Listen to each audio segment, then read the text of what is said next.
A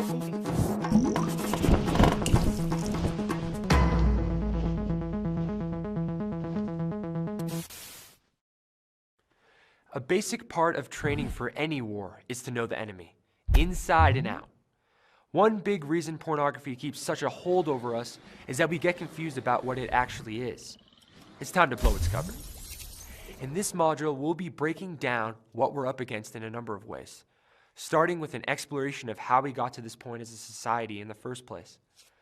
Compared to when your parents were growing up, things are very different today. So why have things changed? How did porn become so accepted and normal in our culture anyway?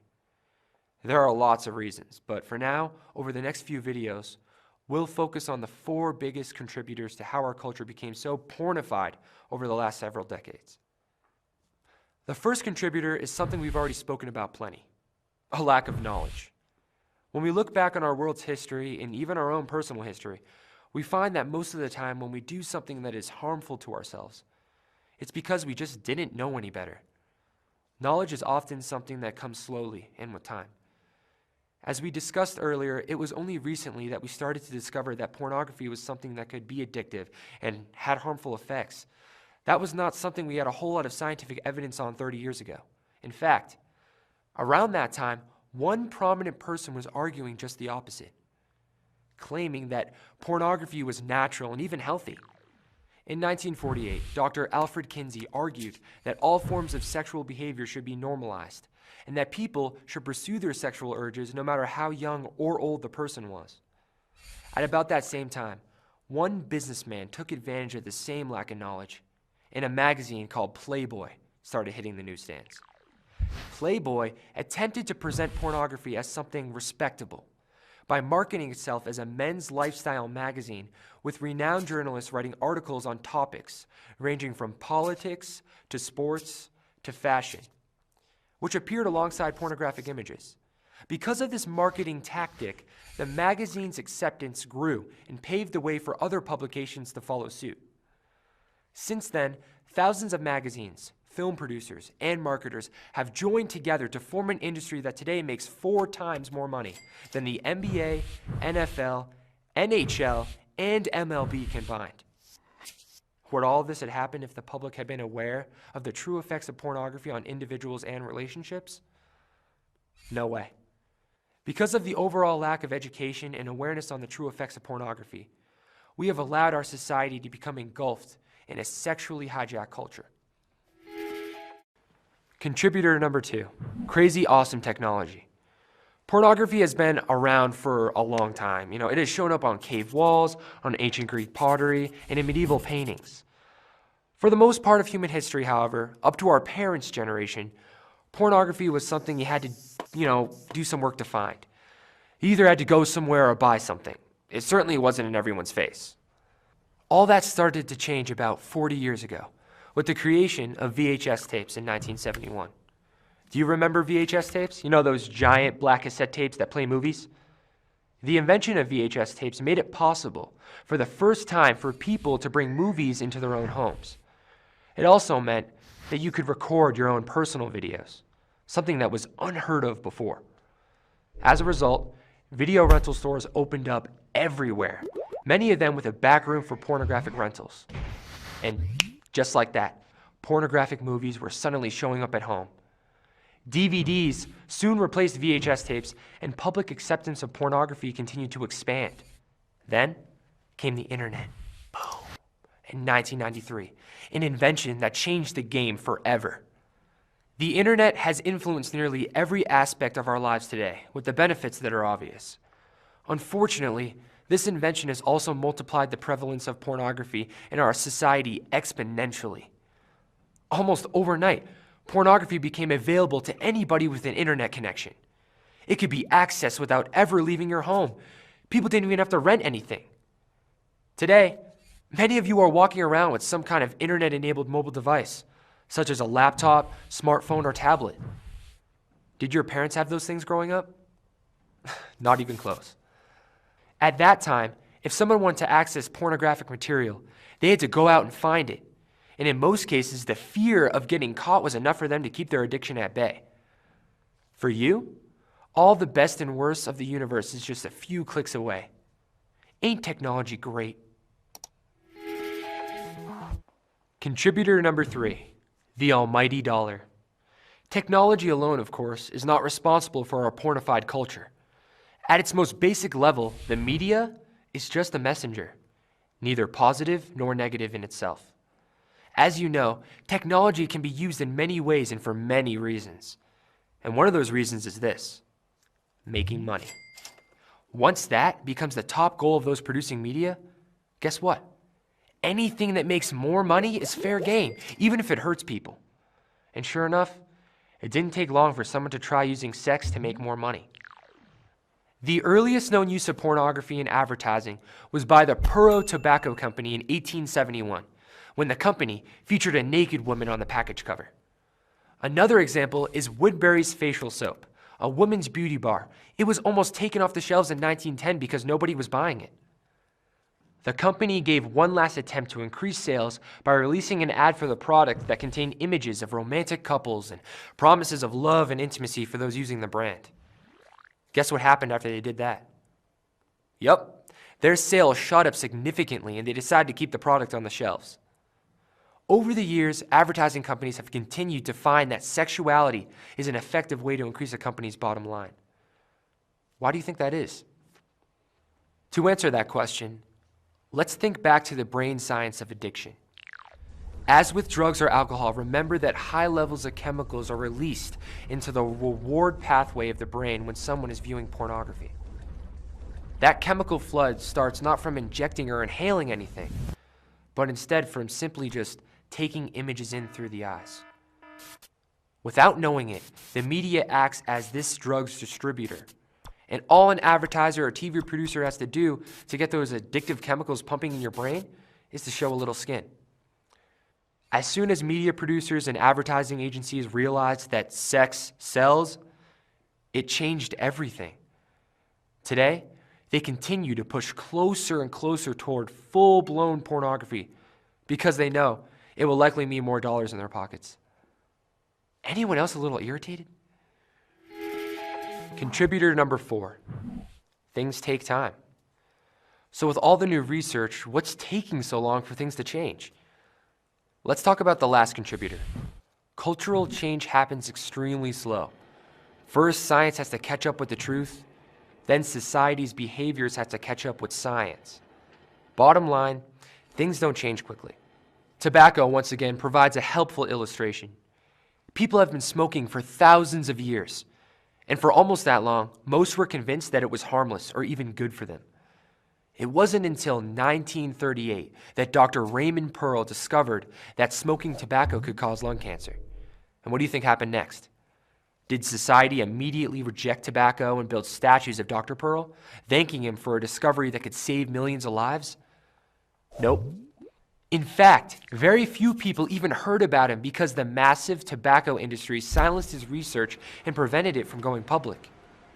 Not until nearly 15 years later, after Dr. Pearl had passed away, did his research see the light of day, when Reader's Digest published an article titled "Cancer by the Carton."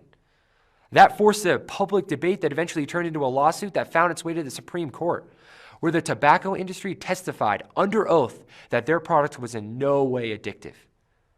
Hundreds of millions of dollars were spent on both sides of the battle, which lasted over 40 years. Today, there isn't anybody around who would argue that smoking tobacco is good for you. Smoking still exists, of course, but those who are doing it are pretty well informed of what it can lead to.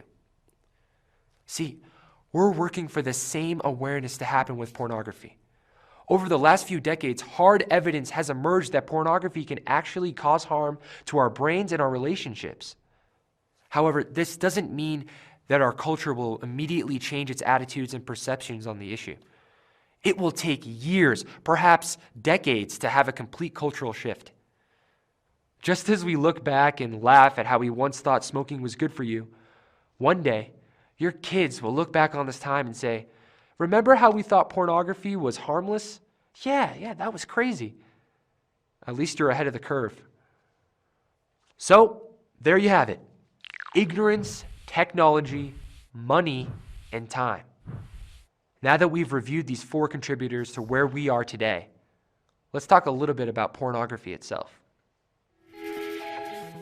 When people find out that you're actually trying to quit pornography for good, you'll probably hear something like this. Watching porn is just expressing a natural drive, or suppressing these sexual urges is unhealthy. Have you heard something like this before? It's not a new idea. Nearly 100 years ago, Freud was saying the same kind of thing. 50 years later, that Kinsey guy we mentioned was pushing the idea that all sexual urges should be followed. Because the body has a built-in appetite for sex, the argument goes, pornography use is normal and natural. Is that true? What would you think if we told you that eating Twinkies is simply reflecting a natural drive that should not be restricted because the body has a built-in appetite for food? What do you think about that? The food industry has figured out that by combining certain ingredients, especially sugar, fat, and salt, they can trigger a huge chemical rush in your body and produce a dopamine punch to the cranium, enough to make us feel that our body needs and wants it. In fact, one researcher spent a whole year tracking down every ingredient that went into a Twinkie, all 39 of them. They include the preservative ascorbic acid derived from natural gas, artificial colors, and flavorings formulated from petroleum. Cellulose gum, polysorbate 60, and calcium sulfate are also ingredients. These are used in sheetrock, shampoo, and rocket fuel. And it's limestone that makes Twinkies lightweight. That's right. There are skeletons of marine microorganisms in coral in every bite. Bottom line, while the Twinkie is a finely crafted product that packs a punch in taste, it is only barely a food, with almost no nutritional value of any kind. Are you seeing the pornography comparison here? Look, stay with us. Have you ever wondered why sometimes you feel uneasy after eating junk food? Although the body may get an initial buzz off the food, the product has been so significantly altered from its original form that your body has a difficult time recognizing it as food. When substances are that unnatural, your body can actually switch into attack mode where white blood cells fight the food you eat as an invading enemy. How does this apply to pornography? Like an appetite for food, sexual feelings are, of course, part of normal physiology. When 2 people come together in a real sexual relationship, giving themselves to each other fully, the intensity of pleasure is powerful. That is natural and normal. What isn't normal is the complex system that different industries have developed to capitalize off our sexual appetite. The same way smokers get hooked on cigarettes. When we take the pornographic bait, our bodies get a buzz from a finely crafted product, one designed to maximize an immediate rush of pleasure. And yet, have you ever wondered why a dose of pornography sometimes leaves you empty and sickened? In pornography, healthy sexuality has been cut from its original form, soaked, filtered, boiled, synthesized, and wholly exaggerated, all with an aim of creating the biggest chemical rush possible in your system. That is why we talk about porn being a drug. Can you see how something destructive might actually feel like a positive experience? Now, when we say pornography in this discussion, we recognize that there are many forms of synthetic sexuality. Pornography can be visual, pictures or videos. It can be written, blogs, books, or articles, and it can even appear in music. It can also be interactive, such as online chatting or talking over the phone. What unites all of these is the fact that they're all a form of artificially enhanced sexual stimulation. Just as Twinkies are an artificially enhanced and modified food that really isn't good for you, pornography is an artificially enhanced and modified sexual experience that isn't good for you either, and your body and mind both know it. This should help you if you ever start to wonder, what's the difference between the experience of a healthy sexual relationship with a partner and the sexual experience of pornography? I mean, they're both sexual, so it's just 2 kinds of the same thing, right? Are they? Not even close. It's a pretty good question, though. Like Twinkies and whole grain bread, they may look similar on the outside, but they result in very different experiences. Imagine, for a moment, being lost in a blistering desert. After 2 days of wandering without any food or water, you come across an abandoned village on the beach of what seems to be the ocean. Your attention immediately focuses on the massive body of salt water crashing on the coast only a few hundred meters ahead. And then, in the corner of your eye, you notice a fresh water pump next to the nearest structure in an abandoned village. But all you can think about is drinking that cold ocean water. You think to yourself, water is water, isn't it? Whether I get it from the ocean or I find it in a village, it doesn't really matter, right? Actually, it does. You see, what you might not know is that drinking that salt water would kill you faster than if you didn't drink any water at all. Even though fresh water and salt water look nearly identical, their effects couldn't be more opposite.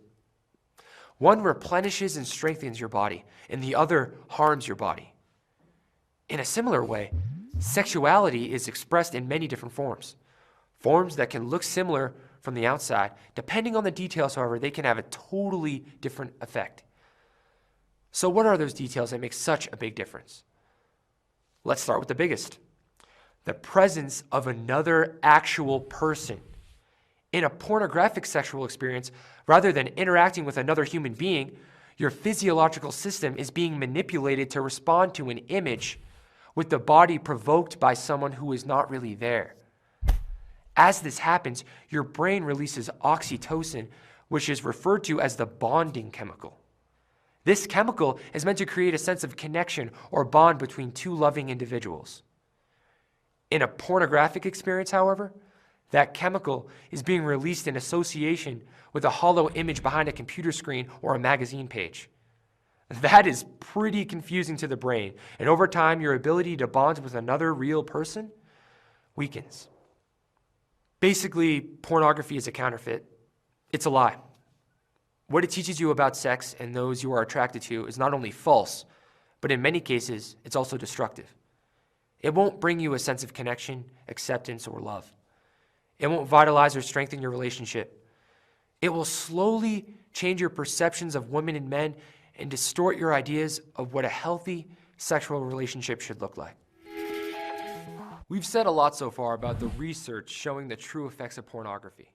In spite of this, people still sometimes laugh and joke about the idea that pornography could become a harmful addiction. They might say, "Oh, come on, I've never seen anyone's teeth fall out because of pornography." Or, "So what's the big deal?" So let's talk about it and get specific. After hundreds of studies, it's clear that pornography has some serious effects on the brain and our relationships. The United States Congress asked Dr. Jill Manning, a therapist who has worked with hundreds of pornography addicts, to review the research on pornography's effects and share what she found. In a special congressional hearing in November 2005, Dr. Manning shared a report detailing several areas of harm. First of all, there is clear evidence that long-term pornography use sets people up for feeling more depressed and empty than those who do not use it. One big reason for this is that the pleasure center in the brain gets so worn out by constant artificial stimulation that it simply stops being able to respond to more natural kinds of pleasure. Over time, users slowly start to become numb or desensitized to everyday activities. Plain and simple, life can start to feel pretty dull when we're exposing ourselves to unnatural levels of artificial stimulation all the time. Everything else can eventually become as boring as an hour-long infomercial about tube socks. One of the scariest effects of extended pornography use is how it starts to change our experiences with other people. On a broad level, pornography use can cause people to feel less interested in caring about others around them. Well, what about romantic partners? One of the things many people look forward to most in life is a relationship, an exciting romance with a satisfying sexual experience. Some people believe that pornography helps to improve our sexuality and make romance even more exciting. However, studies actually show the opposite is true. Pornography creates less closeness between partners, less excitement romantically, and less satisfaction in real sexual experiences. Not only that, but it also actually increases the user's appetite for more porn. It's almost like we can't be satisfied once we develop this kind of appetite. We're always seeking for more. Researchers at Dartmouth's Social Health Psychology Lab discovered that racy scenes in movies and TV shows also lead to sex at an earlier age with more casual partners and more unsafe. If racy scenes on television are negatively influencing us, just imagine the effect of hardcore pornography has. Unfortunately, there are more serious problems that breed from pornography addiction. such as having completely unrealistic expectations about our sexual partners. Researchers have found that after being exposed to pornography, subjects were less satisfied with their partner's affection, physical appearance, sexual curiosity, and sexual performance. A friend of ours named Maria told us that after she was newly married, she and her husband started looking at pornography together to spice up their love life. After a while, they started looking at pornography on their own. And over time, they ended up preferring the computer screen to the real thing. Eventually, her marriage fell apart. She was able to recover, but her ex-husband never did. Unfortunately, Maria is not alone. This is an epidemic that is sweeping across developed countries and harmfully impacting families and relationships. Research indicates 56% of all divorces in the US involved at least one party having an obsessive interest in pornographic websites. Another harmful effect of pornography is that it has caused many individuals to become uncomfortable with real bodies and think that the photoshopped images and unrealistic videos they've been exposed to are what they should expect. One counselor called this problem sexual attention deficit disorder, saying just as people with real ADD tend to be easily distracted, guys with SADD have become so accustomed to the high levels of visual novelty and stimulation that they're unable to focus on a real woman.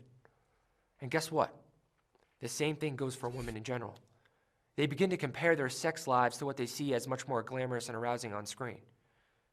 Therapist Susan Orbach writes of an eroding individual appreciation of the unaltered human form.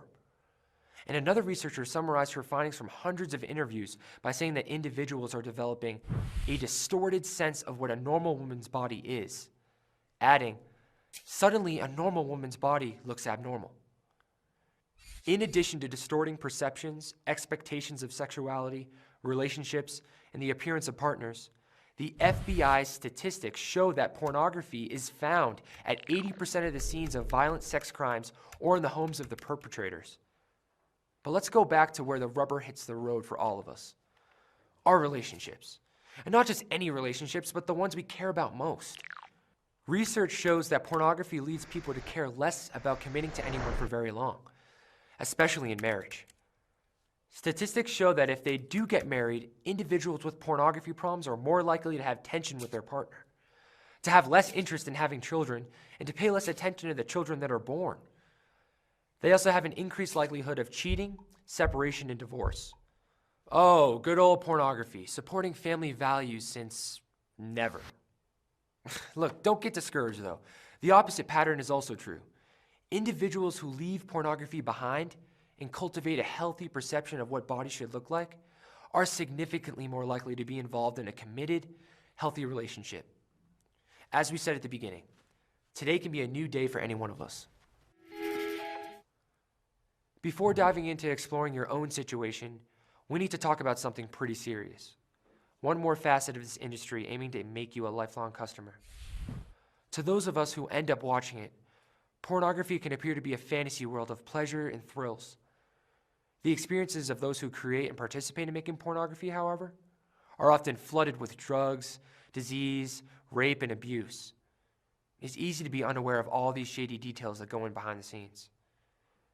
The pornography industry wants to keep it that way, as secretive as possible. Fortunately, more and more former porn stars are speaking up. For example, I got the kicked out of me. Most girls start crying because they're hurting so bad. I couldn't breathe. I was being hit and choked constantly. I was really upset and they didn't stop. They just kept filming. I asked them to turn the camera off and they just kept going. in order to prevent the police and the public from finding out about the conditions pornography is created under, it's common for pornographers to intimidate or use blackmail as a weapon to silence their participants. Many former porn stars talk about being booked to do a scene only to have the conditions change on the spot, which often led to uncomfortable, abusive experiences. In a very real way, then, porn stars get treated like convenient cattle. They are lied to by the industry's doctors about the prevalence of sexually transmitted diseases, and many abuse drugs to cope with their emotionally deteriorating lives. Another actor said, You're viewed as an object and not as a human with a spirit. People don't care. People do drugs because they can't deal with the way they're being treated. 75% of porn stars are using drugs. They have to numb themselves. There are specific doctors in the industry that if you go to them for a common cold, they'll give you Vicodin, Viagra, whatever you want, because all they care about is money. You're a number. You have to numb yourself to go on set. The more you work, the more you have to numb yourself. Working in pornography isn't the dream job that pornographers want people to believe it is. And yet, because the industry is legally recognized by the government, it comes with a false sense of security. In addition to keeping people quiet, doctors are employed by the industry to watch over the actors and actresses. Because these doctors are paid to support the pornographers, they don't act to protect their patients, and the STDs remain a huge problem in the industry. So, like when I was in the industry, you know, I don't know, the fear of body fluids was absolutely just disregarded. There's no protection or hygiene at all.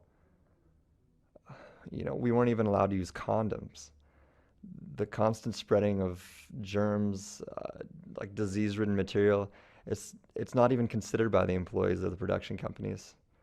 Things like, you know, props, furniture, cleaning towels, they're not thoroughly sanitized or sterilized. Like that is unsanitary, completely unsafe. Okay, so we have rape, coercion, and preventable diseases.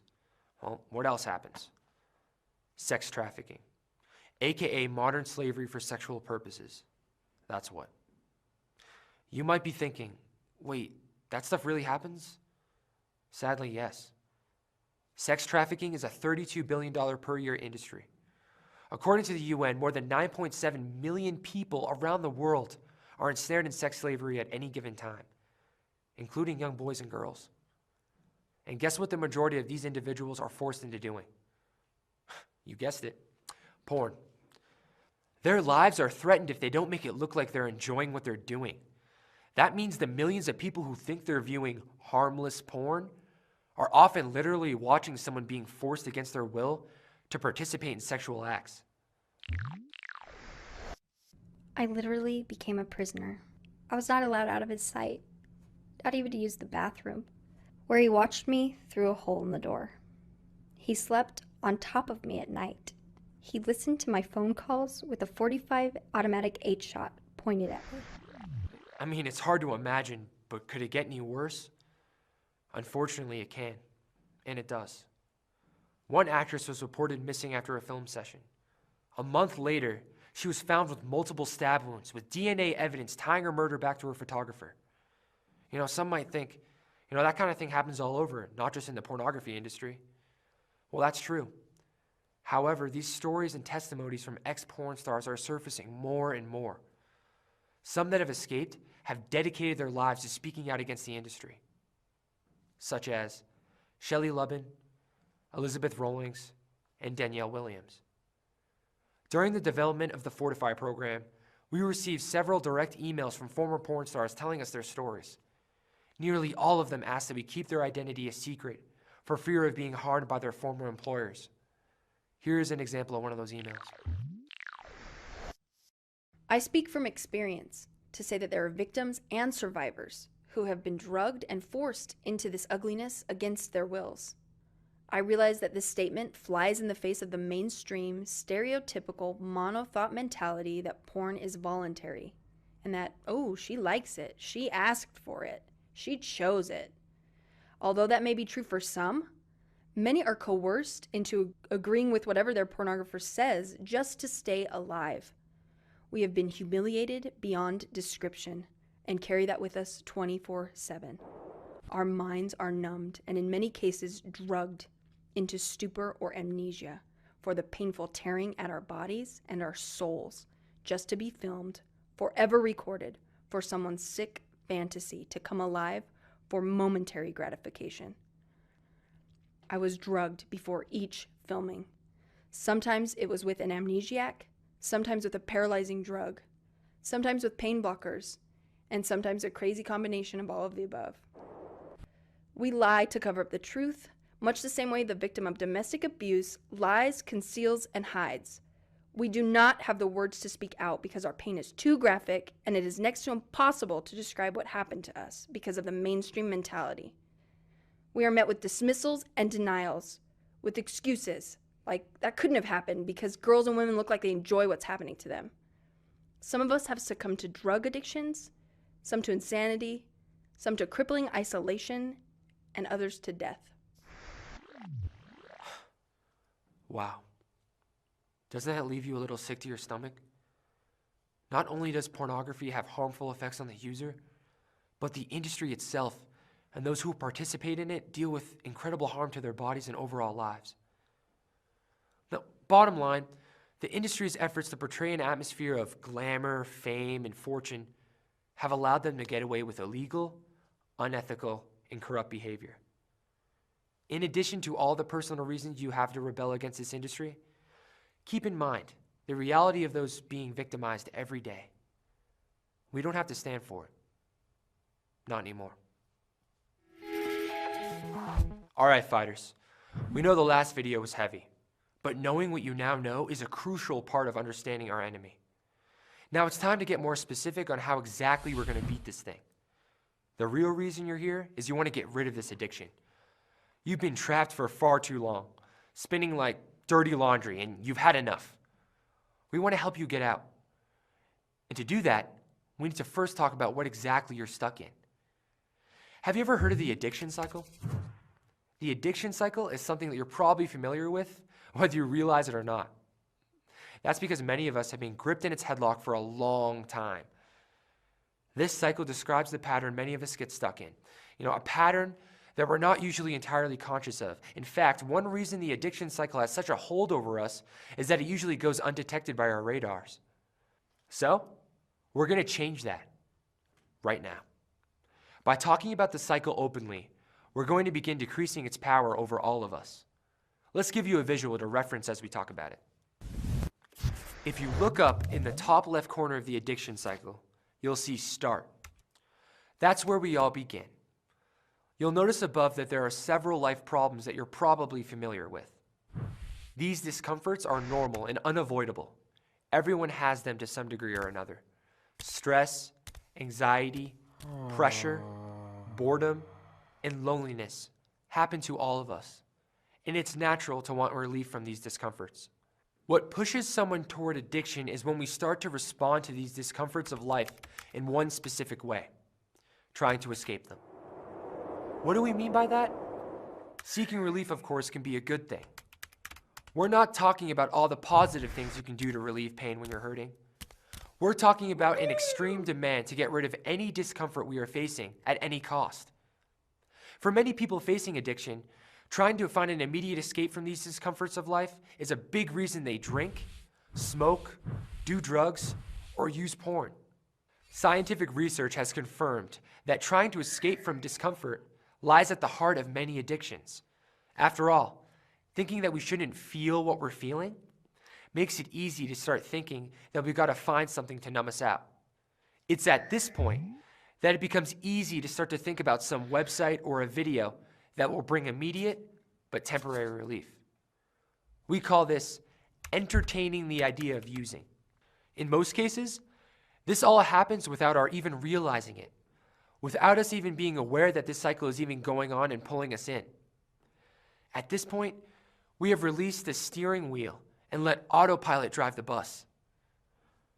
It's something that we all do sometimes when we're distracted and not paying attention to what we're really thinking, feeling, or experiencing. Has that ever happened to you? Have you ever found yourself going through the motions without really thinking about the consequences? And before you know it, you've used again. When we're in autopilot mode, we often fall, robot-like, into vulnerable situations. When this happens, our addiction is steering our actions, leading us to just go along with whatever our addiction wants. For drug users, this can mean winding up under the bridge downtown where the dealers slum around, or hanging out with a user friend from their past. With pornography, this could be booting up your computer when no one is around and locking the door. It could be wandering around a movie rental place or dilly-dallying down a magazine aisle of a bookstore. It is putting yourself in an environment in which you normally get exposed to pornography. We call this moving toward using or starting the ritual. Can you start to see yourself in this cycle at all? By recognizing what's happening, you'll be in a good place to learn how to step out of the cycle. Let's keep going. You're on autopilot, moving toward using. At this point, anticipation builds. Your focus narrows, and resisting the urge seems impossible. So we give in. We use and get that temporary numbing feeling, like another cigarette or drink or a food binge. A porn binge triggers a chemical rush in seconds. Our emptiness, anxiety, or boredom is again covered up and relieved in some way. And for that moment, we have some distraction from whatever discomfort we were feeling. The problem is that soon we feel even worse than we did before. In the long run, the discomfort not only doesn't go away, but it also gets worse because we haven't dealt with what the real problem is. But we're not usually paying attention to this. In fact, we can become so anxious about not feeling this discomfort that we don't care very much about the fact that we feel worse later on. We're calling that experiencing harmful effects. This is the ironic part of the cycle. As pornography becomes the primary solution of dealing with the discomforts of life, it can actually become the cause of stress rather than the relief from it. As the discomforts of life increase, we can begin to use even more and more pornography to escape the increasing amount of pain and discomfort arising from the cycle. And the next time life gets a little anxious, hard, or boring, we think again, why do I need to feel this when I can have relief? You know, the cycle perpetuates and we spiral downward as the harmful effects compound. Pretty soon, we're trapped inside something we didn't even really want. An emotional cancer that is multiplying out of control, hijacking our freedom and our ability to live a healthy lifestyle. So let's go through this with an example that you might experience. Let's say your parents left the house for a few hours and you're home alone. For the first little while, you start working on some homework. You know, after a while, you get some hard assignments and you feel yourself feeling uncomfortable and starting to get a little anxious. At this point, you have a choice, although you may not realize it. Is it okay to feel some anxiety, or do I have to make it go away? Your reaction is almost automatic. I don't want to feel this. I've got to take a break and get some relief. Rather than being okay with a little anxiety and continuing your homework, you've just taken your first step into the cycle. So you turn on the computer and you surf around a bit. With no one else at home, you realize that you could explore websites that you normally wouldn't if others were around. You know, at first, you resist. But the idea, it keeps coming back, and pretty soon you start rationalizing. You know, I won't look at anything really bad, so you check again just to make sure you're still alone. But before you know it, you've used again. You know, after that, you feel empty, disappointed, or maybe even embarrassed. You think to yourself, how on earth did I let this happen? Well, our answer is, dude, you just fell in the addiction cycle again. Did you notice the other steps of the cycle we discussed? After taking that first step, it went boom, boom, boom. Entertaining the idea of using, moving toward using, then experiencing the harmful effects and discomfort getting worse. We're usually not aware of these steps, but if we are, it can help us do something about them.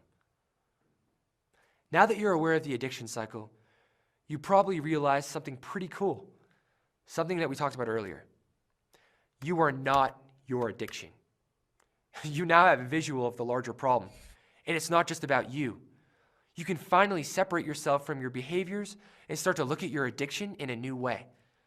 You now have a bird's eye view of the problem, and as you look around, you begin noticing places throughout the addiction cycle where you can step out of it. These are called choice points, and that's where we're heading next. As the addiction cycle drags someone along toward using again and again and again, it is understandable that he or she can feel a bit hopeless. After months and years of feeling dragged through the cycle, it can feel like there's no way out, no options, no other way forward. When you're in the middle of the cycle, especially when you're unaware that it's happening, let's admit it, that feels true. Like someone lost in a maze and not even realizing they're in a maze. There's little chance you're going to find your way out. But what if you did realize you were in a maze or a cycle that was leading you in circles? What if someone handed you a map of these larger patterns and started showing you where you were going wrong, along with all the other paths available to you? Would that change things for you? Well, here's some good news about the addiction cycle. There is a way out. Like a prison that seems impossible to escape, if you watch and listen carefully, there are places to chip away and finally break out of it. These points of possible choice arise at different times and in moments that will surprise you. As you take advantage of these escape routes, you will be able to slip out of the addiction cycle and walk free. Viktor Frankl, a renowned therapist and a Holocaust survivor, once said, "Between stimulus and response, there is space. And in that space is our power to choose our response. And in our response lies our growth and our freedom." This may sound strange at first, but think about it. As an addiction becomes stronger, there seems to be no spaces at all. Like an old trail, the moments of choice become grown over, hidden, and seemingly impossible to find. And so we get lost. Ready to find that trail again? Go ahead and look at the cycle again with the added choice points. You'll notice that there are 4 main choice points throughout the cycle that give us the opportunity to step out and move into a new direction toward freedom. As we discussed earlier, the discomforts of life are something that we all feel. No one is immune to this. It's part of life. However, like we said, it's all about how we respond to those discomforts that makes the difference, whether or not you go down the addiction cycle or go in a better direction. On one hand, those that choose to respond to those discomforts in a healthy way avoid the cycle altogether.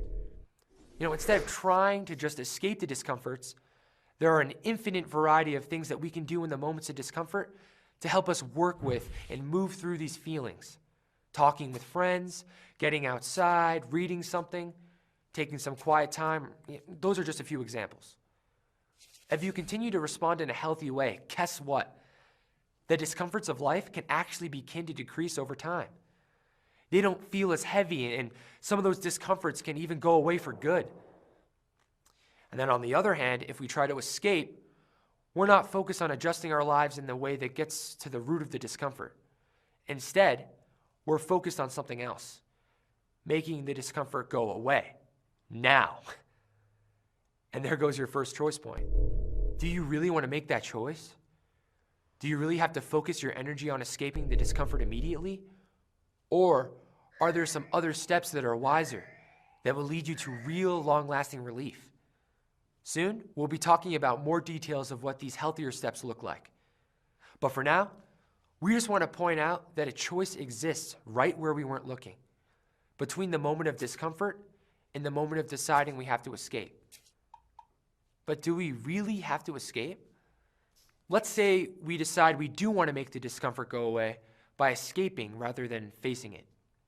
Well, what's next? You're feeling anxious, hungry, bored, tired, or sad, and you want a distraction. You've been trying to stay away from porn, but even so, you decide to get on the internet. Not to search for porn, of course, just to browse. Because you're anxious to get rid of the discomfort, though, this innocent browse takes a turn. You're on YouTube and a questionable thumbnail for a video down in the corner draws your eye. And a thought comes. Oh, it's not a big deal, or this doesn't hurt anyone. Have you ever said that to yourself? Remember, this addiction cycle is powerful. It can sway our willpower and fool us. At that moment, if you don't see what's going on and step away, even more rationalizations will kick in. You know everyone's into this. Don't be such a prude, so old-fashioned. No one's going to find out about this. This is going to be totally fun. You can always stop later. If you are paying attention, you will recognize the moment all this propaganda starts hitting you as a second choice point.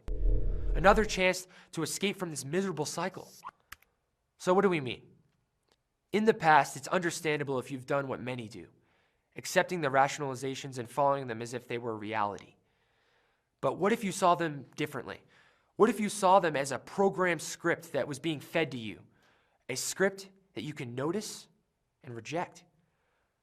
We'll say more about that soon. For now, just realize that you just discovered another moment to take control.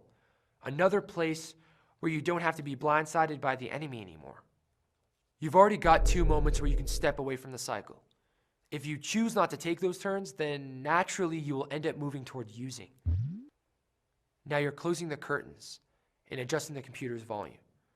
Now there's no turning back. Or is there? Actually, it's not too late. It's never too late to step away. Right before using, you still have a choice to ask yourself, is this what I really want? As you begin to pay closer attention to your experiences, you can pinpoint where you are in the cycle and notice the choice points along the way. It's never too late to catch yourself and step away. And that includes the moment after you've started to use. When that happens, you might be tempted to think, there, now you've blown it. No use holding back anymore. You've done it again. Watch those thoughts. Notice how you feel. Is this what you really want to do? Do you really have to continue? Even if you feel that temporary relief, do you really feel better deep down? Maybe for a second. But then what happens? You feel worse. Feeling worse could be a wide range of things, from guilt, less satisfaction in relationships, stress in relationships due to use, and so on, as the discomforts of life increase. Even after using, there are choice points available. Do I have to keep going for a long time? Can I stop sooner? Even after using, you can realize, I'm better than this. The earlier you respond in the cycle, of course, the easier it will be to take that step toward freedom and move in the direction that you really want to go. But setbacks happen, and once they do, we need to learn from them.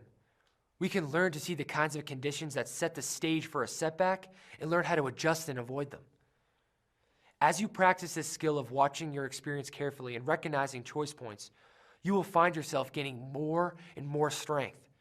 Strength not to be dragged around anymore. Strength to do what you really want and not be forced against your will.